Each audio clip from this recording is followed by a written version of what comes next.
Welcome music lovers. Today we step into the captivating world of Bobby Darin, a charismatic singer, songwriter, and actor whose life was as vibrant as his music. From his early rise to fame to the shadows that haunted him, explore the highs and lows of a true entertainer who left an indelible mark on the music industry. So let's dive in.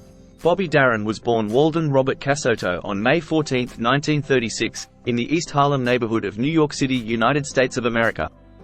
Bobby Darin's family history is marked by secrecy and hardship.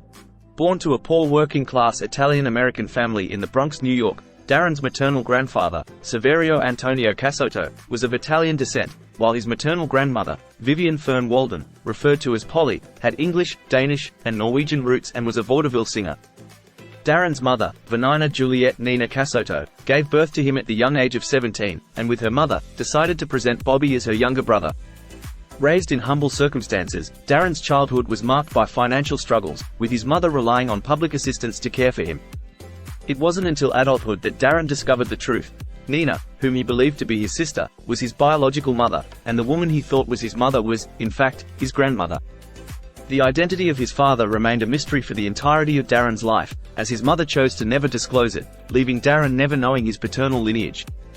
Despite facing early health challenges, and frail as an infant, perhaps from growing up in poverty, Bobby Darin's childhood was steeped in music and determination. Afflicted by multiple bouts of rheumatic fever and at just 8 years old, Darin developed a seriously diseased heart. He was also living under the shadow of a potentially shortened life, after overhearing the doctor tell his mother he would be lucky to reach adulthood. Raised in a household resonating with the sounds of big bands and the voices of legends like Al Jolson, Frank Sinatra, and Ella Fitzgerald, music became an integral part of his upbringing. Motivated by his circumstances and fueled by his natural musical talent, Darin taught himself to play several instruments, including the piano, drums, and guitar, later mastering the harmonica and xylophone. Bobby Darin's academic journey took him to the esteemed Bronx High School of Science, where his exceptional intellect shone through with a genius-level IQ. Following his graduation, he earned a scholarship to Hunter College but left after just 2 semesters to pursue his passion for theater and music. Immersing himself in New York City's vibrant music scene, Darin began writing songs, singing demos, and frequenting the renowned Brill Building, a hub of creativity and musical talent. Balancing his aspirations with practicality, he performed in small nightclubs across the city, taking on roles as both a busboy and an entertainer. As was common with ethnic minorities at the time, Darin changed his Italian name to one that sounded more American. He reportedly chose the name, Bobby, because he had been called Bobby as a child. He picked the last name, Darin, because he had seen a malfunctioning sign at a Chinese restaurant reading, Darin Duck, rather than the intended, Mandarin Duck, and thought that Darin looked good. Later this story was modified, as he said on one occasion that the name was randomly picked out of the telephone book, but neither story has since been verified. Darin's journey in the music industry gained momentum through a songwriting collaboration with Don Kirshner, initiated in 1955 after a chance encounter at a Washington Heights candy store.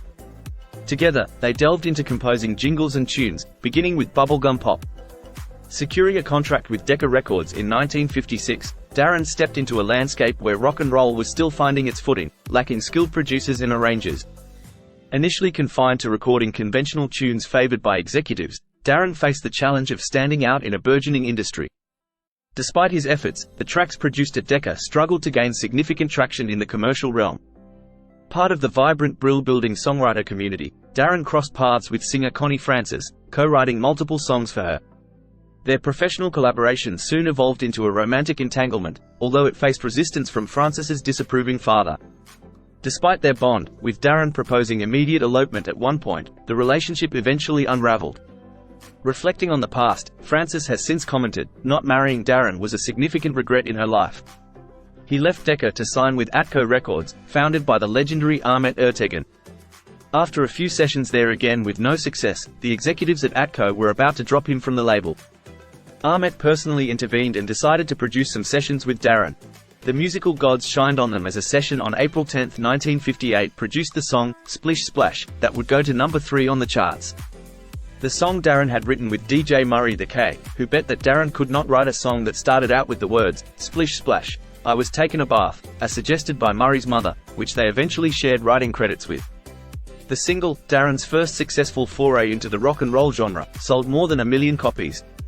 His partnership with Kirshner, who was not involved in the writing of that song, ended at that time. In 1959, Bobby Darin released the enchanting Dream Lover, a soulful ballad of his own creation that soared to number 2 on the charts, marking a turning point in his career. The song's success granted him financial stability and the artistic freedom to assert more control over his music. His album, That's All, showcased his versatility, proving his ability to transcend rock and roll. Darin's rendition of Mac the Knife, adapted from Kurt Weill's Threepenny Opera, initially met resistance by Darin as a single but skyrocketed to number 1 on the charts for 9 weeks, selling 2 million copies. This rendition earned him the Grammy Award for Record of the Year in 1960, along with the Grammy Award for Best New Artist. Mac the Knife remains a timeless classic, honored with induction into the Grammy Hall of Fame. Following the triumph of Mac the Knife, Bobby Darin continued his winning streak with Beyond the Sea, a captivating English rendition of Charles Trenet La Mer, which quickly became another chart-topping hit. His meteoric rise in the music industry propelled him to become one of the most sought-after nightclub performers of his time. Darin's electrifying performances shattered attendance records at iconic venues like the Copacabana in New York City, where eager fans would queue around the block for tickets. Demand for Darin's shows was so high that the Copa had to add extra seating to accommodate the crowds. Additionally, he made history as the youngest headliner at major Las Vegas casinos, solidifying his status as a legendary entertainer. Darin's impact extended far beyond his own performances. He paved the way for emerging talent, with icons like Richard Pryor, Flip Wilson, and Wayne Newton.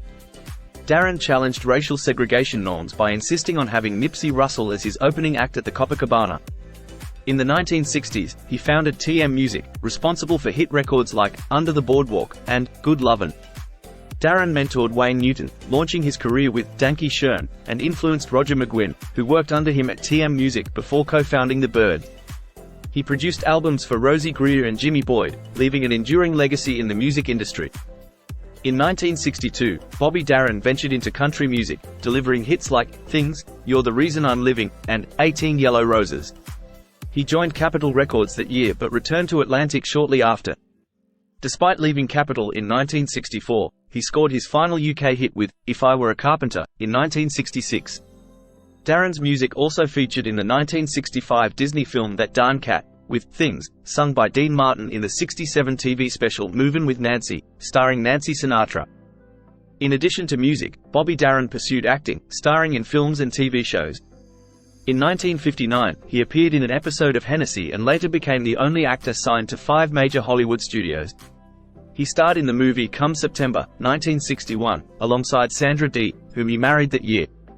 Their son, Dodd Mitchell Darin, was born in 1961.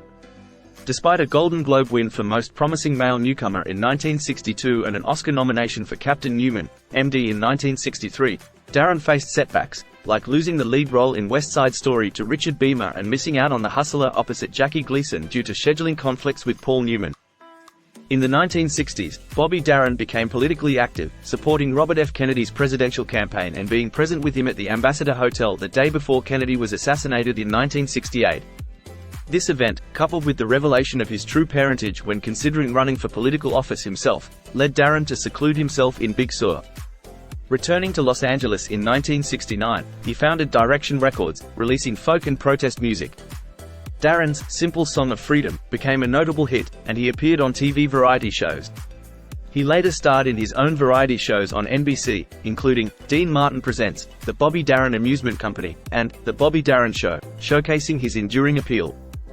In 1971, Bobby Darin confronted severe health issues, including heart arrhythmias and fatigue endured since the 1960s. He opted for open heart surgery in February 1971 to install a pacemaker, which proved successful. Subsequently, Darin gradually returned to the show business scene. Personally, Darin married actress Sandra Dee on December 1, 1960, after meeting on the set of Come September, released in 1961.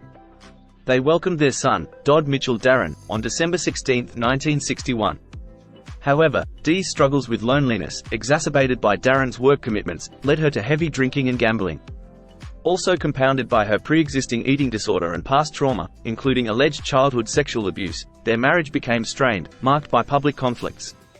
Sadly, they divorced on March 7, 1967, due to the toxicity of their relationship. Darin's second wife was Andrea Yeager, a legal secretary whom he met in 1970 and married on June 25, 1973, after 3 years of living together. Unfortunately, just 4 months later, in October 1973, they divorced due to strain exacerbated by Darren's deteriorating health. In 1973, Darren's health deteriorated drastically when his mechanical heart valve clotted. He chose to stop taking his prescribed anticoagulant medication, warfarin, and neglected to take antibiotics before dental work, leading to bacteria entering his bloodstream and further weakening his heart. On December 11, he underwent open heart surgery at Cedars of Lebanon Hospital to repair his artificial heart valves. Despite a 6-hour surgical effort on December 19, Darren passed away in the recovery room early on December 20 without regaining consciousness. He was only 37 years old. Some close to Darren have claimed, not entirely credibly, that his divorce from his second wife, Andrea, was an attempt to shield her from the pain of his impending death. Additionally, he did speak to Sandra Dee shortly before his death, mainly to talk to his son, Dodd. Contrary to the 2004 film, Beyond the Sea, Dee was not present at his death, nor did she visit him during his final hospital stay, as per Darren's request. Darren's last wish in his will was that his body be donated to science for medical research, and his remains were transferred to the UCLA Medical Center shortly after his death. And there you have it. As we reflect on the life and legacy of Bobby Darin, we remember not only his chart-topping hits, but his talent, ambition, and enduring spirit that continues to inspire generations worldwide. Thanks for watching, like and subscribe for more future videos just like this. Take care and bye for now.